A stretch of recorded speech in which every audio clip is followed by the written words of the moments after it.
नमस्कार दोस्तों, स्वागत है आपका टीवी 24 नेटवर्क में और मैं हूं अजय सिन्हा। इस वक्त देश में एक बहुत बड़ा मुद्दा छाया हुआ है, यानी कि जातीय जनगणना। अब इस मुद्दे को लेकर क्या बीजेपी दो फाड़ होती हुई नजर आ रही है? क्योंकि आपको याद होगा एक फेमस नारा बीजेपी की तरफ से दिया गया था, बटेंगे तो कटेंगे। मुख्यमंत्री योगी आदित्यनाथ हर जगह ये बात कह रहे थे कि बटेंगे तो कटेंगे, और कई बार उन्होंने जातिगत जनगणना को लेकर अपना अप्रत्यक्ष रूप से विरोध भी दर्ज कराया था। एक वीडियो अखिलेश यादव ने शेयर किया महाकुंभ के दौरान का है, जब एक टीवी न्यूज इंटरव्यू के दौरान योगी आदित्यनाथ खुद कह रहे हैं कि विपक्ष लगातार हिंदुओं को, सनातन धर्म को बांटने की कोशिश कर रहा है जातिगत जनगणना की मांग को लेकर। आपको बता दें कि लोकसभा चुनाव के दौरान यह देखा गया और उसके बाद भी लगातार देखा गया कि चाहे वो राहुल गांधी हो, चाहे वो अखिलेश यादव हो या विपक्ष के और नेता हो, वो लगातार ये मांग कर रहे थे कि जातिगत जनगणना हो। राहुल गांधी ने तो यहां तक कहा था कि जातिगत जनगणना हम करवा के रहेंगे। इसी बात को लेकर लगातार बीजेपी को घेरा जा रहा था, लेकिन बीजेपी की तरफ से एक फैसला लिया जाता है, यानी कि सरकार की तरफ से एक फैसला लिया जाता है। क्या फैसला है वो मैं आपको बताता हूं। बुधवार को केंद्रीय मंत्री अश्विनी वैष्णव ने राजनीतिक मामलों पर कैबिनेट कमेटी की बैठक में लिए गए सरकार के फैसले की जानकारी दी और यह बताया कि जातियों की गिनती जनगणना के साथ की जाएगी। वैष्णव ने कहा कि जनगणना केंद्र का विषय है और अब तक कुछ राज्यों में किए गए जातिगत सर्वे पारदर्शी नहीं थे। अब तक जातिगत जनगणना से जहां मोदी सरकार उसके विरोध में नजर आ रही थी कथित तौर पर, तो सवाल ऐसे में खड़ा होता है कि एक तरफ नारा दिया जाता है कि बटेंगे तो कटेंगे, अब वही राजनीतिक दल यानी कि भारतीय जनता पार्टी ये कहती है, उसके नेता ये कहते हैं कि जातिगत जनगणना होगी। तो क्या विपक्ष के दबाव में सरकार आ गई है? क्या राहुल गांधी के और अखिलेश यादव के दबाव में सरकार आ गई है, या फिर कोई और बात है? क्योंकि एक मुद्दे पर जहां विपक्ष लगातार मांग करता है जातिगत जनगणना की, बीजेपी की सरकार उस बात को लेकर पहले विपक्ष को घेरती हुई नजर आती है, उसके नेता घेरते हुए नजर आते, कहते हैं कि हिंदुओं को बांटने की, सनातन को बांटने की यह साजिश है। वहीं अब ऐसा क्या हो गया जब सरकार को यह बात कहनी पड़ी कि जातिगत जनगणना हम करवाएंगे? अब इसके पीछे क्या कारण है उस पर भी थोड़ा सा रोशनी डालेंगे, लेकिन पहले कुछ ट्वीट्स की बात कर लेते हैं। दरअसल अखिलेश यादव ने एक ट्वीट किया, मुख्यमंत्री योगी आदित्यनाथ ने जो इंटरव्यू दिया था एक टीवी चैनल को, उसकी एक क्लिप डाली जिसमें योगी आदित्यनाथ ये कहते सुने जा रहे हैं कि जातिगत जनगणना को लेकर जो विपक्ष जिस तरह से मांग कर रहा है वो सीधे तौर पर सनातन को बांटने की एक साजिश है। अब अखिलेश यादव ने उसको लेकर एक ट्वीट किया और लिखा, माननीय अब भी अपने कथन पर कायम हैं या बदलना चाहेंगे? नदी किनारे की चेतावनी, ध्यान रखें रेत दरक रही है, जातिगत जनगणना हैशटैग के साथ लिखा। अब जहां पे पहले जातिगत जनगणना को लेकर विपक्ष मांग कर रहा था और बीजेपी के कई नेता इसके विरोध में नजर आ रहे थे, तो अब वही जातिगत जनगणना को लेकर इसके पक्ष में बीजेपी के नेता नजर आ रहे हैं। योगी आदित्यनाथ लिखते हैं, 140 करोड़ देशवासियों के समग्र हित में आदरणीय प्रधानमंत्री श्री नरेंद्र मोदी जी के नेतृत्व में सीसीपीए द्वारा जातिगत जनगणना को आगामी जनगणना में शामिल किए जाने का निर्णय अभूतपूर्व एवं स्वागत योग्य है। वंचित, पिछड़े, उपेक्षित वर्गों को सही पहचान और सरकारी योजनाओं में उनकी उचित भागीदारी दिलाने की दिशा में एक निर्णायक पहल है। आदरणीय प्रधानमंत्री जी हार्दिक आभार, जिनके नेतृत्व में भाजपा सरकार ने सामाजिक न्याय और डेटा आधारित सुशासन को वास्तविकता में बदलने का एक ऐतिहासिक निर्णय लिया है।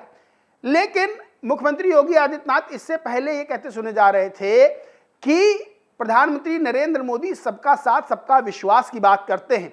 तो जातिगत जनगणना आखिर बीजेपी को क्यों कबूल हो गई? क्या इतना विपक्ष का दबाव है? क्या राहुल गांधी का प्रेशर इतना ज्यादा है सरकार पर कि जो मुद्दा विपक्ष सेट कर रहा है उस मुद्दे पर ही अब भारतीय जनता पार्टी की सरकार आगे बढ़ रही है? इस बात को लेकर अभी चर्चा करूंगा। राहुल गांधी एक ट्वीट करते हैं, लिखते हैं, कहा था ना मोदी जी को जातिगत जनगणना करवानी ही पड़ेगी, हम करवा कर रहेंगे।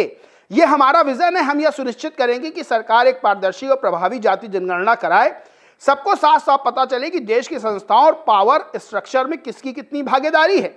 जातिगत जनगणना विकास का एक नया आयाम है। मैं उन लाखों लोगों, सभी संगठनों को बधाई देता हूं जो इसकी मांग करते हुए लगातार मोदी सरकार से लड़ाई लड़ रहे थे। मुझे आप पर गर्व है। अब सिर्फ मुख्यमंत्री योगी आदित्यनाथ नहीं, बल्कि बीजेपी की सांसद हैं कंगना रनावत, उन्होंने भी एक टीवी चैनल को इंटरव्यू देते हुए क्या कहा था वो भी मैं आपको बताता हूं।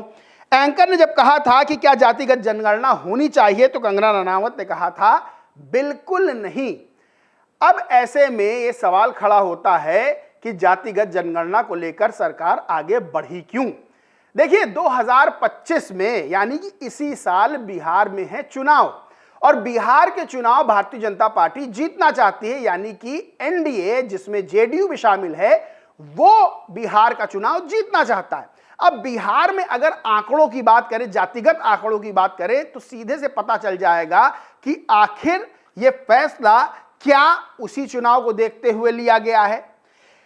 जातिगत आंकड़ों की बात करें, बिहार में एक सर्वे हुआ था, उसके अनुसार अति पिछड़ा वर्ग जो है उसके 27.12% लोग हैं। अब अत्यंत पिछड़ा वर्ग की बात कर लें तो 36.01% है। अनुसूचित जाति के 19.65% है, अनुसूचित जनजाति के 1.68% है, और अनारक्षित यानी सवर्ण जो है वो 15.52% लोग हैं। अब सीधे से पता चलता है कि जो पिछड़ा वर्ग है, जो अति पिछड़ा वर्ग है, अत्यंत पिछड़ा वर्ग है, दलित समुदाय है या फिर आदिवासी समुदाय है, इसकी संख्या इतनी बड़ी है कि ये वहां किसी की भी सरकार आसानी से बनवा सकता है। क्या इसी संख्या बल को अपने पाले में करने के लिए भारतीय जनता पार्टी की सरकार ने, मोदी सरकार ने इस फैसले पर हामी भरी? क्योंकि योगी आदित्यनाथ कोई छोटे नेता नहीं हैं, बड़े नेता हैं, उत्तर प्रदेश के मुख्यमंत्री हैं। चुनाव कहीं भी होता है वो जाते हैं, रैलियों को संबोधित करते हैं और बटेंगे तो कटेंगे जैसा नारा देते हैं। खुद प्रधानमंत्री नरेंद्र मोदी कहते हैं एक रहेंगे तो नेक रहेंगे।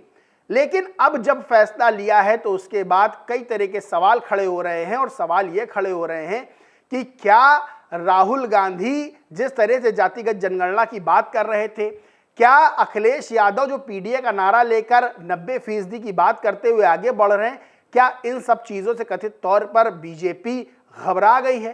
क्या उसे नजर आ रहा है कि राहुल गांधी और अखिलेश यादव इन मुद्दों पर बीजेपी को पटखनी दे सकते हैं? लोकसभा चुनाव भूलना नहीं है। लोकसभा चुनाव अगर आप याद करेंगे तो आपको पता चलेगा उत्तर प्रदेश में किस तरह से राहुल गांधी अखिलेश यादव की जोड़ी ने बीजेपी को चारों खाने चित कर दिया था।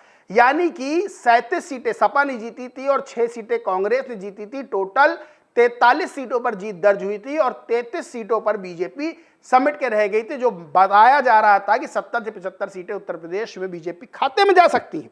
अब ये तमाम बातें ऐसी हैं जो सीधे तौर पर ये बताती हैं कि भारतीय जनता पार्टी इस वक्त बिहार इलेक्शन को पूरी तौर से देख रही है, और जातिगत जनगणना का मुद्दा ऐसा है जिसको लेकर अब बीजेपी पर सवाल भी खड़े हो रहे हैं। क्योंकि एक तरफ पहले कथित तौर पर विरोध में होना और बाद में इस चीज को स्वीकार करना कई तरह के सवालिया निशान खड़े करता है, और कई नेता जो पहले इस चीज के विरोध में नजर आ रहे थे अब वो इसके पक्ष में नजर आ रहे हैं। कुछ लोगों का यह भी मानना है कि भारतीय जनता पार्टी ने विपक्ष से जातिगत जनगणना वाला जो मुद्दा था, जो ट्रम्प कार्ड था, वो छीन लिया, अपने पाले में कर लिया। बहरहाल ये तो देखने वाली बात होगी कि लोग इस मुद्दे पर किसके पक्ष में जाते हैं, इस मुद्दे पर किस राजनीतिक दल को ज्यादा वोट मिलता है, यानी कि इंडिया अलायंस के पक्ष में जाते हैं या फिर एनडीए के पक्ष में जाते हैं। लेकिन सीधे तौर पर एक बात की चर्चा बहुत तेजी से है कि राहुल गांधी या विपक्ष अब मुद्दे सेट कर रहा है और भारतीय जनता पार्टी उन मुद्दों पर आगे बढ़ रही है, उन मुद्दों को कवर करने की कोशिश कर रही है। यानी कि विपक्ष यहां पर ट्रेंड सेटर बनता हुआ नजर आ रहा है। उत्तर प्रदेश की अगर राजनीति की बात करें तो बीएसपी सुप्रीमो मायावती का भी ट्वीट बहुत मायने रखता है। उन्होंने लिखा, काफी लंबे समय तक ना करने के बाद अब केंद्र द्वारा राष्ट्रीय जनगणना के साथ जाति जनगणना भी कराने के निर्णय का भाजपा व कांग्रेस आदि द्वारा इसका श्रेय लेकर खुद को ओबीसी हितैषी सिद्ध करने की होड़, जबकि इनके बहुजन विरोधी चरित्र के कारण ये समाज अभी भी पिछड़ा, शोषित व वंचित है। बीएसपी सुप्रीमो मायावती भी 2027 को लेकर उत्तर प्रदेश में जो चुनाव होना है उसकी तैयारियां कर रही हैं और वो भी ये बात बता रही हैं कि चाहे वो बीजेपी हो चाहे कांग्रेस हो, वो इस तरह के मुद्दे उठाकर खाली ओबीसी और अति पिछड़ा वर्ग या दलितों का वोट लेना चाहती है, जबकि इन्हीं की वजह से वो अभी तक शोषित वंचित हैं। लेकिन एक बात बहुत दिलचस्प है, चर्चा का विषय बनी हुई है, चाहे उत्तर प्रदेश की राजनीति की बात कर लें चाहे देश की राजनीति की बात कर लें, कि जातिगत जनगणना का मुद्दा ऐसा था जहां पर बीजेपी कथित तौर पर बैकफुट पर नजर आई, जहां पर विपक्ष मांग करता रहा, राहुल गांधी मांग करते रहे और राहुल गांधी ये बात लगातार कहते रहे कि इस पर तो हम बीजेपी को यानी मोदी सरकार को मनवा के रहेंगे। और आखिर में यह हुआ कि सरकार ने हामी भर दी और कहा जातिगत जनगणना राष्ट्रीय जनगणना के साथ हम करवाएंगे। बहरहाल बिहार का चुनाव बेहद दिलचस्प होने वाला है और बिहार के चुनाव पर सबकी नजर लगी हुई है। बड़े फैसले जो लिए जा रहे हैं उसमें बिहार चुनाव का बड़ा अहम रोल माना जा रहा है। अब इसका कितना फायदा किसको होता है ये तो जनता ही तय करेगी। जनता ही जनार्दन है लोकतंत्र में। जनता किसके साथ जाएगी, क्या विपक्ष को इसका क्रेडिट मिलेगा जातिगत जनगणना का, या फिर भारतीय जनता पार्टी इसका पूरा क्रेडिट लेके जाएगी, ये आने वाला समय बताएगा। लेकिन दिलचस्प यही है, जहां बड़े बड़े बीजेपी के नेता जातिगत जनगणना के खिलाफ नजर आ रहे थे कथित तौर पर, वही नेता अब जातिगत जनगणना का जो फैसला सरकार ने लिया है उसकी तारीफ करते हुए भी नजर आ रहे हैं। बहरहाल दोस्तों, इस पूरे मामले पर आप क्या सोचते हैं, क्या मानते हैं, कमेंट करके जरूर बताएं। वीडियो अच्छा लगा तो लाइक करें, खूब शेयर करें और चैनल को सब्सक्राइब नहीं किया तो सब्सक्राइब करके बेल आइकन जरूर दबा लें। धन्यवाद।